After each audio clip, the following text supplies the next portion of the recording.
My name's Chris. And I'm Kristie. This is the Washing Up Podcast, and it was semi-final week. Oui, oui, mon ami. Je m'appelle la fille Kristie. Oh, God, the Queen of Accents is back, folks. Indeed. It is French patisserie week. Oui, oui, monsieur. Yeah, je m'appelle Lafayette. I'm The Lancelot of the Revolutionary set. Yeah. I came from afar just to say bonsoir. Oh, God. Oh, we're Hamilton. Great, now. Blah, blah. I am. That doesn't quite Stop. work. We totally now owe Lin-Manuel Miranda, like, so much money for that. Everybody owes Lin-Manuel Miranda so much money. So, you know what? Add else to the list. Yes. I mean, if they cancel Hamilton and Sydney next Then year... he'll owe us money. He'll owe us money. So it evens out. Yeah, exactly. If it doesn't go ahead, we're even, Lynn. Yeah. Because I'm sure he's a listener. He is. He's a big fan of Canadian Bake Off. He can't get enough of it. It's like he's all over the Canadian bakes. Who would his favourite baker be? See, I feel it would be Colin, because he'd be like, that's a guy that I need to write a musical about. 100%. So when we get to the season with Colin in it, Yeah. as you'll see those people that have not seen it, I know. Referencing future bakers. we're future referencing here. You'll understand the lead. One of the three members, of course, of Canada's favourite band, Polite Disagreement. And again, if you haven't seen that series yet, that joke's a couple of series off. But this is wonderful because Canadian Bake Off is being found by Australians who've not watched it before. I saw a friend of mine, Vicky, on Facebook go, oh, if you need like some positivity in your life, you need to watch Canadian Baking. Did you then point out, now listen to us? I'm like, yeah, and she did. She listened to the first one of the Rewatch. I'm like, no, if you want to get the joke, she'll have to go back. Look, we do aim to become a podcast which is quite bossy and gives instructions. Yeah. Don't listen to us at your, like, choice. No, what you need to do is you need to go not back. For your listening pleasure. No, you need to go back and listen to the first series and then come back and listen to the Rewatch. We don't do this for your entertainment. No, it's for our gratification. That's the whole reason. Gratification. Again. How am I to be gratified if you don't start at the beginning? As I've said it before, I will say it again. One of my favourite quotes ever by Tom Lehrer: "Self-indulgence is better than none." Exactly. So with that in mind, doing that, Vicky, it's like going straight for the vagina before you've even, taken me out on a date. Just come on. Anyway, French Patisserie Week. Yes. Speaking of cream. I knew that was coming. No. That's what she said. Anyway, I knew where we were heading, so let's get into French Patisserie Week. So there were a few things. Again, this is a rewatch, so there's going to be some things we'll talk about that are obviously going to be more what we remembered or things like that, and then we'll get into bits and pieces of the episode. Yeah. The first thing I needed to point out was this episode was much faster than I remembered. It sped through. It's like it was inversely, like our brains inversed it to how 2020 is. Like someone's like said to me, oh, how long have you been working from home? And I'm like, forever. Like, I'm sure I've never done anything else. This has been it. It's always been the way. It's always been the way. Like there was a time I wasn't. And so my brain, now when it watches Canadian Baking Show, it's like there's a finite thing. There are like beginnings and ends to things. There's an introduction and a judgment, and then we move on to the next task. It's like, it's not a Groundhog Day. It's not a Groundhog Day. So in terms of French Patisserie Week, I was trying to remember what they'd actually done with French patisserie. But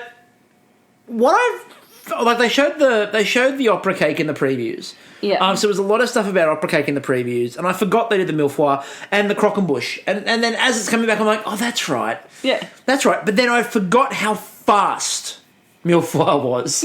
I'm starting to take notes to remind myself of what happened, and they're judging, and I'm like, what the fuck happened? Where did the challenge go? All we had was like, I saw the moment that stuck out to me in the millefeuille challenge was the moment where James is like, oh no, there's not going to be enough, to make the 12. And all I can see is Dan Levy eating in the background. I'm like, this is not because James's pastry is crumbling. It's because Dan's just there munching away. Just taking them. Just munching. So we do need to comment, because sometimes we do comment on, the outfit game of the hosts. And in this case, look, Julia was wearing a very subtle French flag-inspired outfit. She was ready for tennis, it looked like. Yep. Very subtle French flag little trim. White, little blue, little white. Dan was wearing a Muppet. He's killed and skinned a Muppet. But the fluffiest Muppet. Like, he's like the palace cat of Muppets. Muppets. Because he's fluffy. I just pronounced it. P's two F's because he's so fluffy. It was very fluffy, but it looked like some Muppet had been killed. I mean, possibly one of the Mip-Mips. We never know. But you can see how changeable the weather is, like between day 1 and day 2. Because day 1, there they are, all rugged up. Dan's wearing, dead Muppets, sewn together. He's obviously hunted around, like, the television studios of his youth. Yip. Bang. His dad takes him up for his first Muppet hunt. I remember my first Muppet hunt. Careful how you say that. Very close. Very close to disaster there. Otherwise we go from Muppets to Meet the Feebles, where it's... Oh, no. I do like the idea of going out on your first Muppet hunt. I mean, we're going on a Muppet hunt. I'm not scared. Why? Well, it's a guy with his hand up a jumper. Yeah. Waka. No, don't shoot that. It's Fozzie. Don't shoot that one. People will be genuinely upset. Yeah. Just get one of the background pigs from Pigs in Space. No one gives a shit about them. No, we care about the pigs from Pigs in Space. I mean, I feel like we should... The only Pigs in Space I care about is Miss Piggy. That's it. The rest can, get thrown out the airlock. I won't mind. I mean, you're getting very, very dangerously close to the plot of Galaxy Quest there. But I actually think, of all the... Okay, so... We've gone left already, but we need to because there's not much in the challenge. So all of the Muppets, if Muppets / Sesame Street, if one has to go, if you have to kill one off, not necessarily because of quality of jumper they'd make, but if you had to get rid of a Muppet, I mean, I feel like the guy who's the customer in all of the sketches where Grover is the waiter. Yes, he can go. I feel like he's very okay boomer. Look, in a modern age, do we really need a middle-aged male Muppet? I don't know. I mean... annoying the waitstaff who are paid. Like, Grover's there working his ass off, right? He didn't even cook this fucking soup, and he served the soup, and he's getting paid, obviously, below minimum wage because, he's working in a restaurant that puts flies in their soup. I mean, come on. Okay, can I also point out at this stage that Prairie Dawn was really a bit similar to the Jason Derulo of her time. She doesn't announce Prairie Dawn at the start of every song. No. But she has the exact same song every single time. Welcome to our little play. It's the same thing over and over. She is the Jason Derulo of Sesame Street. Okay, someone else who I'm okay losing, and it's going to be very controversial because they're a big player. Go. Big Bird. Not a fan. No, I can't lose Big Bird because I can't lose Snuffy. No, I love Snuffy. Yeah, Snuffy can stay. But Big Bird, Snuffy began as a figment of Big Bird's imagination. So you can't lose Big Bird without losing Snuffy. No, but then Oscar now interacts with Snuffy, so it's fine. And I love Oscar. Like, here is this introvert, this person who's obviously come from nothing, who's made a life for himself in a garbage can because, the housing situation in America is so fucked. And, Big Bird lives next door. Do they leave him alone? Because he's obviously a massive introvert? No. Go and fucking annoy him. Just piss off, neighbour. What I like, by the way, about this conversation is that we're perfectly okay with the idea of bumping off a Muppet and maybe wearing it. Yeah. But if I then suggested wearing Mr. Hooper, I'd be going to prison.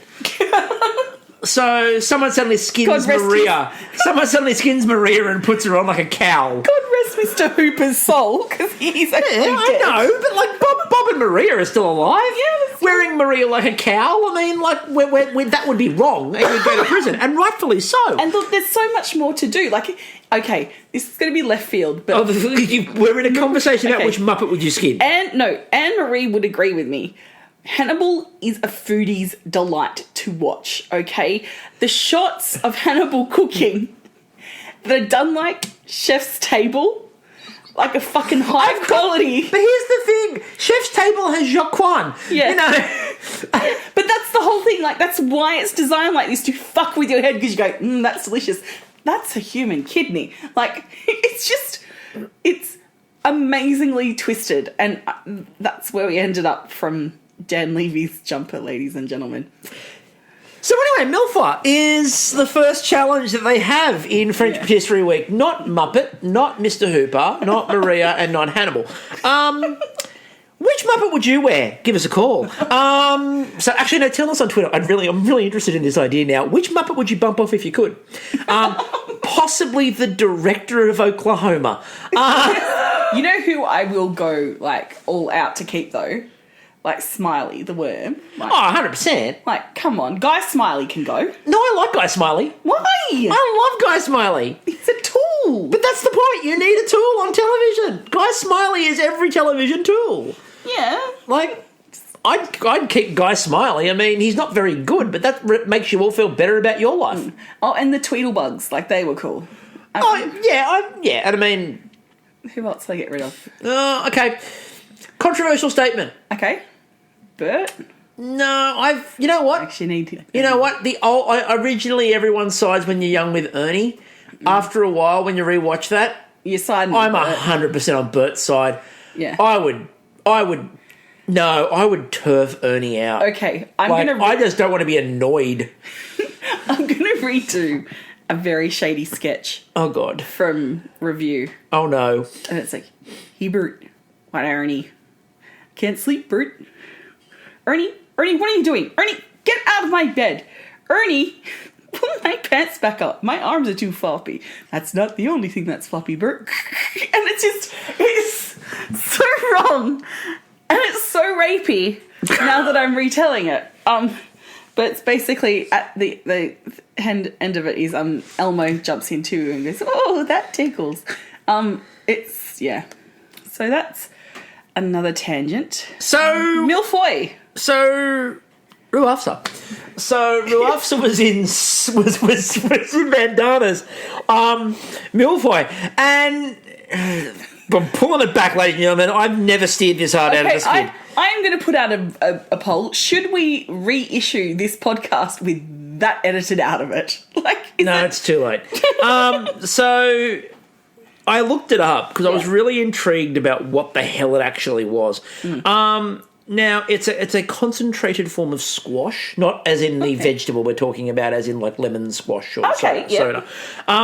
And according to its Wikipedia page, and we know it's the most trustworthy source on the internet, it was created originally as a way... It was created originally with the idea of a way to prevent heat stroke and prevent water loss. That makes sense because then it's delicious, so you're going to drink it and it's going to have your electrolytes like sugar and stuff in it, so great. So cool. It's really... And I presume it's Indian or from the... It's from the subcontinent region. Subcontinent? So I love this because it's one of the few things ever I've seen which talks about the idea that it was launched in Old Delhi. As opposed to New Delhi? Old Delhi.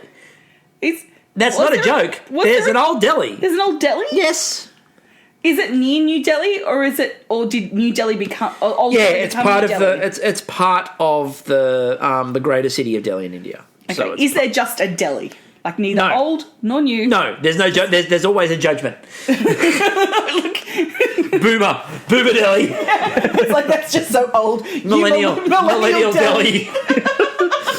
No, now we're moving into Generation Alpha is the latest. Oh, God. Anyway. Yes. So, not for the millennials, but like the people being born now-ish.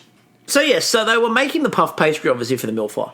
Now, what I thought was really fascinating about this, I did try to bait Robert on Twitter by pointing out that the best way to make pastry was to buy it.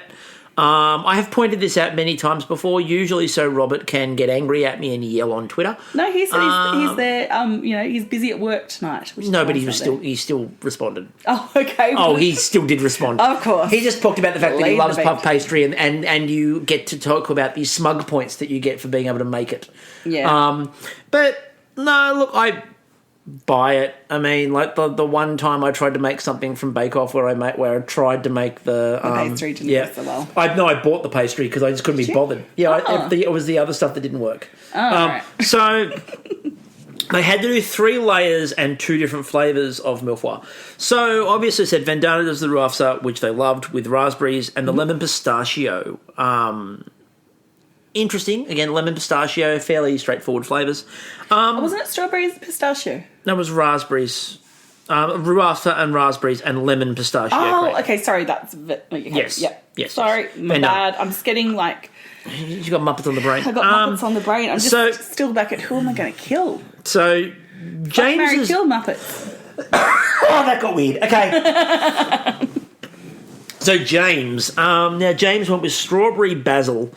Now, again, we've seen that sort of the savoury sort of sweet combo before, and strawberry is the one that usually works with that. Absolutely. And what also worked is because he added the balsamic vinegar to the blackberries, all 4 of those flavours worked together. Yeah.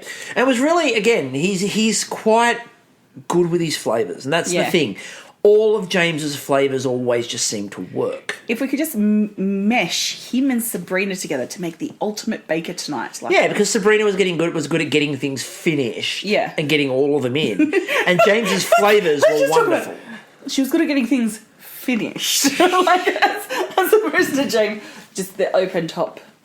Well, we'll get to the volcano. Yeah. I love the volcano bush, by the way, because the croc volk. Look, his croc volk was like in The Office when Michael brings in the extra big Christmas tree and just hack off the top. Hack the top off it at the end. Or it's a little bit like, we'll come to it in more detail, but it's a little bit like, just to set it up, the idea of the bent pyramid in Egypt, which is the one that looks like it was going really high, and then they got halfway up and we can't build it that high, and suddenly brought it in. So he did the strawberry basil and blackberry balsamic reduction. Now, Linda's raspberry white choc and cardamom caramel. Yep. So again, we've got the cardamom. So again, we've got a little bit of the savoury coming in there as well with the cardamom. Now, Sabrina. So Sabrina has strawberry pistachio, and then she had mango coconut. Yeah, nice. Mango coconut. They're lovely flavours. Now, it was really interesting to watch them all make this because they were all worried about the pastry. Yeah. Like the measuring out and the cutting of the pastry was... And again, it wasn't a long challenge, but the measuring out and cutting of the pastry took up most of the time. Yeah, and look, all I kept thinking as I'm watching this is, okay, so what we call matchsticks and vanilla slices at they're a form of bakeries, they're a form of milfa. So your beautiful Aunt Elaine making her amazing matchsticks, like she could do this, she could knock this out. Would she change up the flavours? Yeah, matchsticks They'd still have to be pink because your aunt's signature They would have colour. to be. They would have to be, you're right. Yeah. So we did get to the point where they were stressing that they needed it to not break. Cut to James with what looked like a jigsaw puzzle. With Dan munching away in the background. Yeah, Dan just stealing all the shards and running off with them. This was it was a fast challenge, as we said. There wasn't actually a lot to the challenge itself. No. But what we did then end up with was a bit of an example of how stressful it was, even though it ended up being a fairly short bake, where Linda just looked at it and went, "Okay, girlfriend, I'm done." And when Linda is saying it like that, now there was a bit of an interesting problem that developed. So the theme of all of them was that everyone underbaked their pastry. No, James got his. Except for James's, who was flaked. Right? And not so much flaked as it just crumbled. Yes. But everyone else was under. And it was interesting because Sabrina got one of hers right. But something I noticed in this episode, which I didn't notice in the first watch. Sabrina's, they went, there was a bit of a problem there because they pushed down on it and it just exploded. Right? So they pushed down and all the cream flew out of it. Then when they did Linda's, and Linda had the same problem, rather than push down to demonstrate that it was there, they held it and cut it. Yeah. I thought that was interesting. Because, Sabrina's looked like more of a mess than Linda's, but in reality, Linda's and Sabrina's very much the same thing. Because of how you cut it. So you go to your local bakery, you pick out, some custard tarts, you want some lamingtons, blah, blah, blah. You bring it home. If you're going to share a custard tart, you don't just free ball the knife down, sorry. Did you seriously just say you don't free ball the knife? Yeah, you just don't go up to it with one hand and just push down on it because it's going to fucking go everywhere. You have to hold it to give it some tension. Because I'm free balling. I'm sure it's a technical baking. Are you suggesting that you need to hold it to give it some dynamic tension? Yes. Sorry, I think you'll find it some dynamic tension. Anyway, so yeah, they pushed down on Sabrina's with a fork and it all exploded, funnily enough. Yeah. They got to Linda's and they held it firmly and cut it. They're the same thing. Oh, this is also unbaked. Yeah, you could do that with a cheesecake as well, you know, like you just cut it incorrectly. Like now, I also love that later on. Bruno gave Vandana a perfect name for a band if she ever wanted to do a 30 Seconds to Mars tribute band. Which is 5 minutes to perfection. No, there's a 5 minutes for perfection. Look, it sounds like one of those beauty bloggers, you know, that bloody Brad Mondo will like... Oh, yeah, you go onto Instagram and there's 5 minutes for perfection. Yeah, it's like, or Brad Mondo's doing like a critique review of some like bodgy woman doing like her hair and she's called her thing. And what's she calling herself? Oh, yes, 5 minutes to perfection. Oh, sis, you're going to need at least 30 years. You do that too well. Yes. So after the first one, it was really... The other interesting part was James did not produce the right number. No. Now, I feel like it was really interesting because when they talked about the bakes at the end and they asked about James not having the right number. Yeah. And the feedback they had was the flavour was so good that it sort of balanced out the idea of the right number. But then you have to break it down all through it. So they're picking up... So he pulled out the opera cake. That's fine. He was following a recipe there and you know, had their skills to pull it off. I mean, I was a bit worried that he was also going to like corduroys other parts of his body as you had the... So we'll get into the opera cake in a minute. Yeah. But yeah. Sorry. But when it came down to it, they reflected back to him, we're worried about your time management. And... They also questioned his choices at the end of it, like why did you choose Ganesh for, to glue this patisserie or like profiterole tower together? Oh, and yeah, we'll get to that later. Yeah, just keep jumping ahead. I told you, time means nothing, never will again. But we're not really worried about the timings. The COVID again. Sorry. So we're not really worried about the timings though, because we said this is a bit of a rewatch, so we're doing it a bit differently. I've always thought... Look, I thought that James was going to be fine on the opera cake anyway, because, again, it's a Gioconde, and we know... He's a Gioconde master. Like, again, this is something that James has done before. Obviously, poorly. It was. Practice. But he was the one person who practiced, because... This time, you needed to do a Gioconde, and he's like, I've already fucked my Gioconde up. I know how to do this one this time. But where he got it right was how he moistened his cake. He knew how to get a cake wet. Moist. He's got a lot of experience judging if things are wet or not. Far more importantly, though, with that, there's a reason James is my Patronus. The messiness? The amount of coffee. So I love the fact that he said, more coffee, always more coffee, and I'm like... Amen. This is my morning, my afternoon, my evening. I was shocked that Vandana didn't get the coffee flavour in there. Like, of all the people in that tent, I thought she'd be a coffee queen. But it was really interesting to watch that everyone sort of backed off on the coffee flavour or got a bit gun-shy on the coffee flavour. Yeah, and I think that her and Linda got a bit... Well, definitely Linda got a bit overwhelmed with it of being a French patisserie week. When clearly Linda has a lot of the skills that go into making these. Yeah, if you don't think about it being a French patisserie, and you look at the opera cake like on its own, it's not an intimidating thing. You've got to know how to get the layers soaked and things like that. But by the same token, my biggest concern about the opera cake remains any cake where you can be judged for handwriting. And the operas are fascinating because they've got a right opera on the top of it. Yeah. And we saw they really did go in hard on the handwriting. Well, I didn't see a lot of practices. I don't know. I presume they didn't have a lot of time. I was stunned when Vandana's come out all wiggly. It's like, oh, that's a bit wrong. And it looked like, when someone gets that twisted wrought iron, it looked like she'd made it in twisted wrought iron. Like when you go, have you ever been to Ironfest? I have. Yes. So my favourite thing is at Ironfest was all the candle holders that you could get in wrought iron when it was when wrought iron candle holders were the thing. I've gotten rid of quite a number over the years. They're fucking expensive. But those twisted ones that they do. Always wanted a pair of those. Couldn't afford them. It looked like... Struggling student at the time. It looked like Vandana and Linda had used the wrong like they've used the wrong end on their piping bag, but or the wrong texter if you're writing it in texter. Like everyone else has used the narrow point and they've used the big thick one. Yeah. And one of them's used the calligraphy set big thick one, so it's got the twirls on it. Yeah. I like the fact that James was just like, oh, well, and just like wrote opera perfectly. And he chose to put it in the corner, which I thought was interesting because most people whack it in the middle, but he put it in the corner. I presume that's to give him a better guideline. I mean, you can't put guidelines on there. Can't put a slope card behind, and that's the problem. Like, again, most people, when their handwriting's a bit out, you put a slope card behind the book, and you can learn to write on the cursive. And, I mean, it's very hard to do that under a layer of chocolate. Do you think in, like, patisserie school, right, you like in, like, all the Michelin-star schools, they have handwriting classes? I hope so. And there's not a pen in sight. It's all just chocolate ganache and fondant. Just fondant, just piping bags, you know. Piping bags at 10 paces. And they would have edible sloping cards, so they'd hand them into the instructor.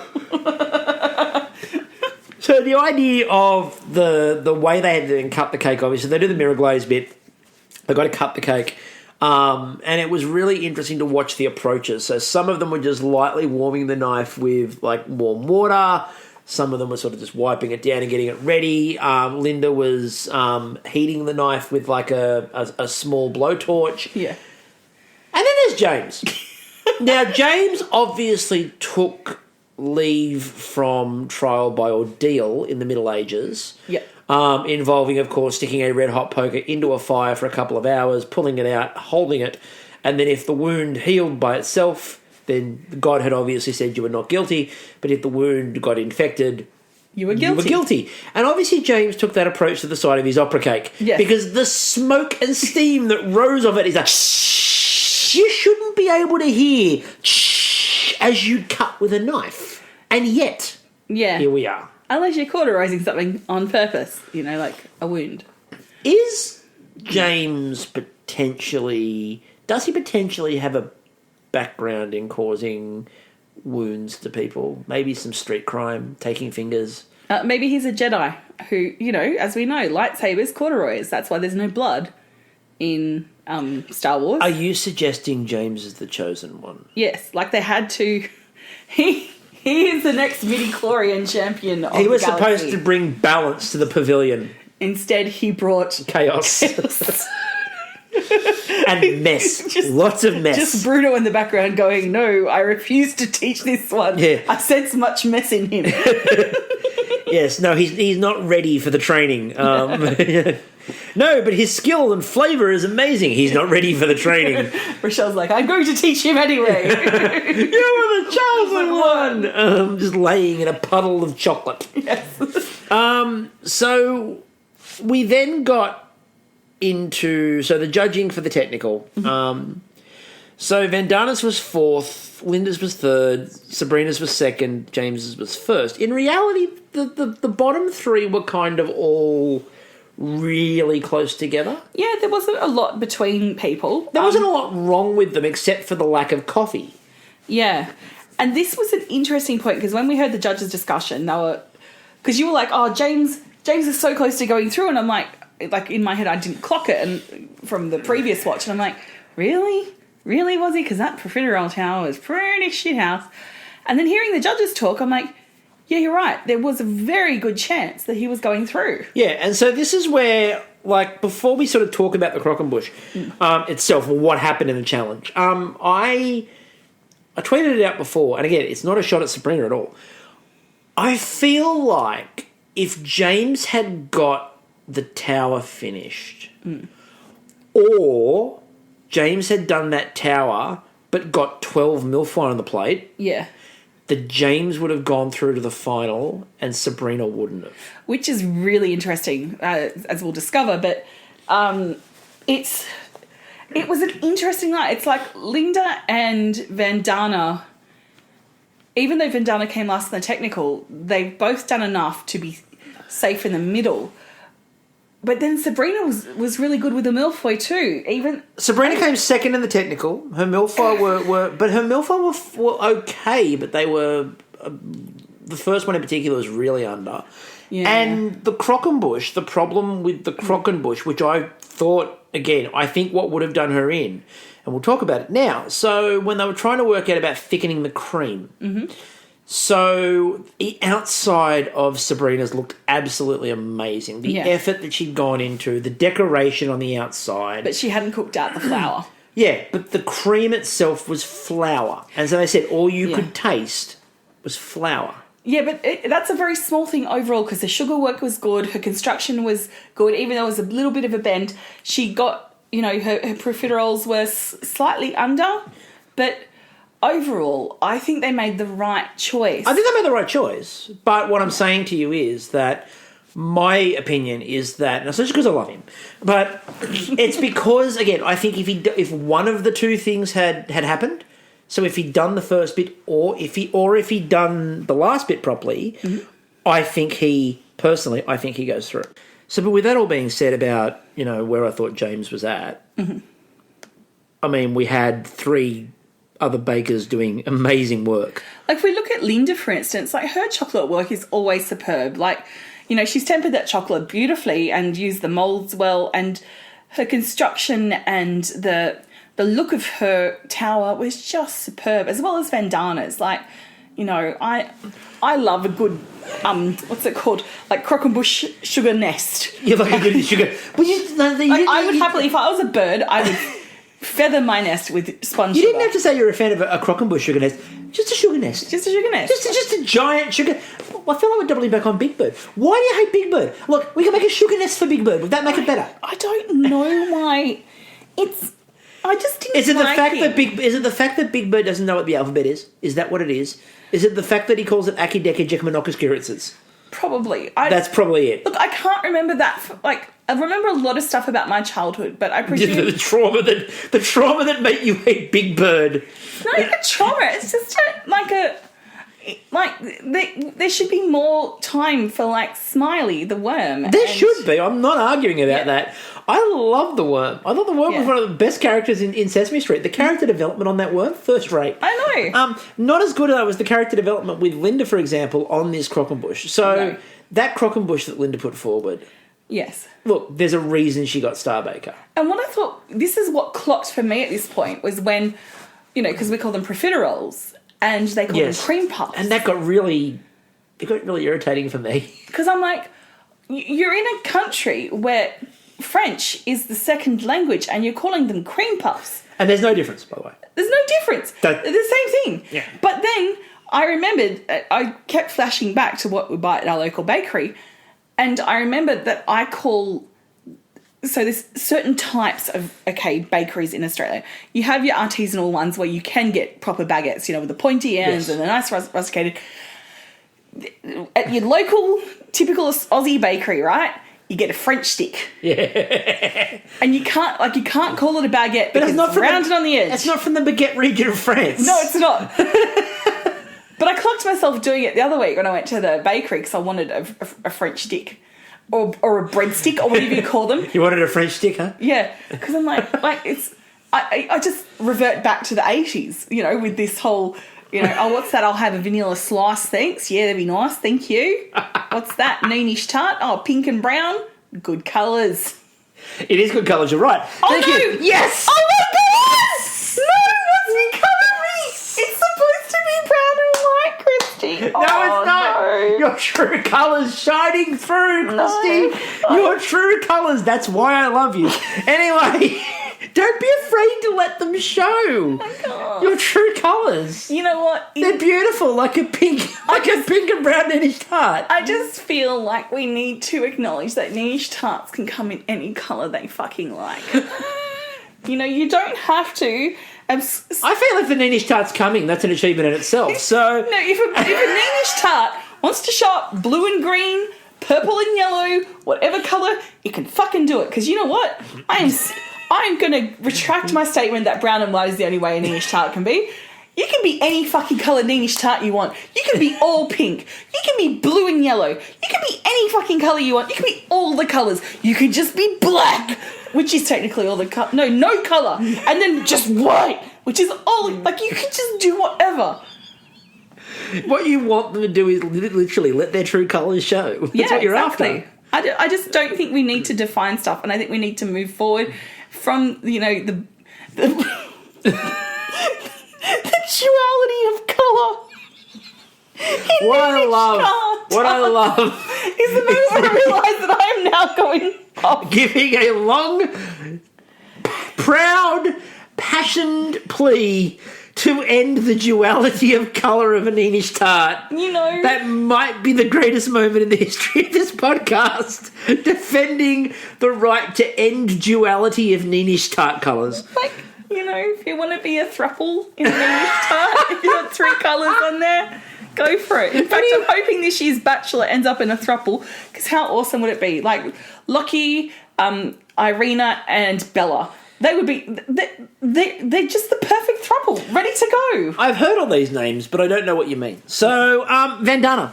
Now, mint chocolate and orange. There's a couple of flavours I adore. Oh, yeah. A couple of flavours I adore. Mint chocolate. Yep. I like choco orange as well. Yep. I'm a massive fan of mint chocolate. Now, again, it gives me a chance to sing it. Of course, we have had a chance all night. Vandana, Vandana, Chris's favourite baker. Vandana, what's she baking today? Extra caramel. So, again, that is true Bake Off. The idea of James putting out a call going, anyone got any extra? And Vandana comes running over, here you go, have this. And then I love the end of it where he says to her, if you go through on my caramel, you owe me. Yeah. And he's like, I'll remember that. But no, Vandana, again, I loved the design. I loved the structural integrity of it. And hers was the tallest. Yeah. It was the tallest by a bit as well. I thought that, again, though, I thought Linda, Sabrina and Vandana, I thought that they did a really amazing job to get all those done. Yeah. James was just chaos. Look, I love him, but you could see the flaws in his plan from the moment they set out. Yeah.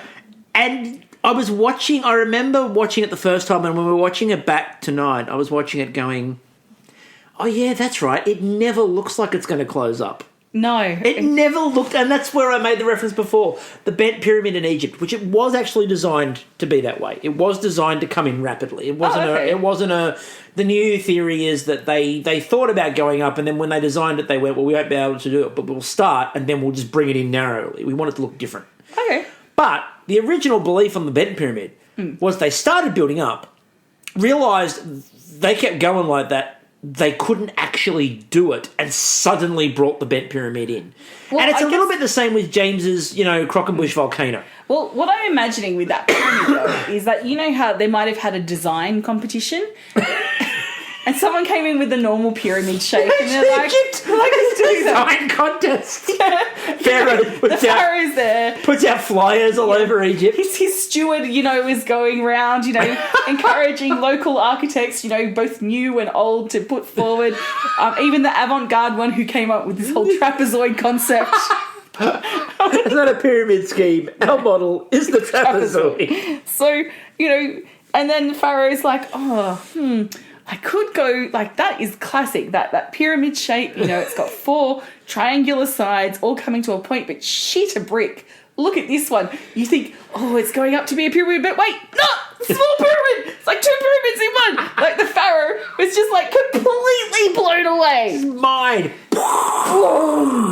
It's like, he's like, we're going up, but no. I thought about it tonight. Surprise goes in. So I worked out what I wanted to see out of James's. I worked out how I would have rescued it if I was James. I would have gone into the trailers, because they've got hair and makeup, obviously, and I would have gone into the trailer and I would have got a hairdryer. And I would have put the hairdryer in the middle. Then I would have got a couple of the extra profiteroles and just sat them on top of the hairdryer. And then when they came over to judge, turn the hairdryer on, and they just bobble in the middle. Right? And think about this idea of a bobble Crockenbush. Oh my God. Crockenbush Lotto. Yes! You have numbers painted on the profiteroles. Not only do you win some money, but you have a snack. And if you get bingo, you get to eat the Crockenbush. Oh yeah. You're welcome, James. You're welcome. We fixed this. But not as much as Vandana tried to fix it for him. So she did a really good job. Look, at the end of it, they were right. the three people who deserve to go through went through. Yeah, and it was you could see the points they were thinking. He didn't make the profiteroles big enough. His construction choices weren't strong enough, so it just couldn't count. No, it was 100% right. I presume James has got a vendetta against Dan Levy for eating. I mean, look, if Dan hadn't have eaten all of his jigsaw puzzle pieces, but then James needed to be prepared, like Nonna Linda. Yeah. So let's get to that moment, shall we? Because Nonna Linda, she was prepared when they came over, and it was really interesting because at this time Dan wasn't even the forward brigade. No, Julia was the forward brigade, going, if we were to eat some of these, would you be? And she's like, it would be perfectly fine. You can imagine, Linda's there cooking, right? And when you're there with your sibling, you're like, you go ask me. I asked last time. You have to go. Fine, I'll go. And so, Julia wanders over and she's like, excuse me, can we have funeral? And what I loved is, like the neighbour that would happen with, yeah. She'd almost basically made a second Croquembouche. Just for them. It's the closest that anyone in this series gets to Marge making the cake that Homer can destroy. Yes. Right? What do you mean it's not McGaggy's birthday? It's the closest we've ever gotten to, just a second Croquembouche. This is your destruction Croquembouche. Right? So really, James needed to have learned his lesson that you need some additional. You need to make the addition, yeah. To cater for the host's appetite. It's not addition by subtraction, it's addition by addition. Yeah. Actual addition. So that leads us to a grand final. Indeed. And that leads us to a grand final of Sabrina, Vandana, and Linda.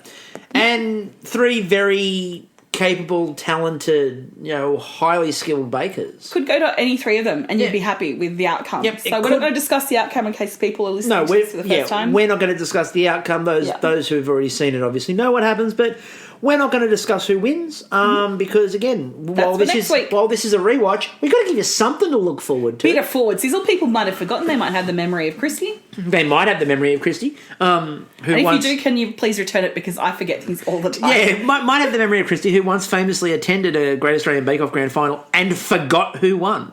Legitimately, it wasn't a case of faking it for the podcast. No. Legitimately couldn't remember who won the show. Mm-hmm. And I then was really cool, really kind, and kept it as a secret. Thank you. Every moment is a new exploration and a new wonder.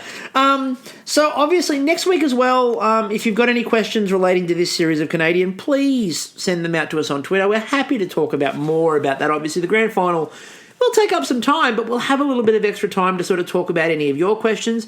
If you've never watched this before and this is the first time you've watched it, let us know what you think of the show. Let us know what you think. What were your highlights of the season? What did you feel like were the high points, the most interesting points? And just, especially again, if you've never watched anything like Canadian before, just your general impressions, especially in these COVID times. Yeah. Really valuable, I think, to sort of go through and talk about that. We're also hoping to maybe have a couple of extra episodes coming up in the very near future. No spoilers, but we've got a couple of things planned. So to keep your ears open for that. Anything you want to finish on before we wrap it up? Are You OK Day is coming up. I just think it's a good time, doesn't matter where you are, just to reach out to people, particularly for you, if not for them, for yourself. And if not for yourself, for them. Because connection is important, So 100%, especially with, again, the time that everyone is currently going through. Exactly. It's a very challenging time and, if you're feeling very tired right now, that's fine. It takes a lot of mental energy to keep up with what's going on in the world and, even just to get yourself... Yeah, there's a lot happening. There's a lot happening right now. So until next week, I'm still Chris. And I'm still Kristie. And we'll catch you all later.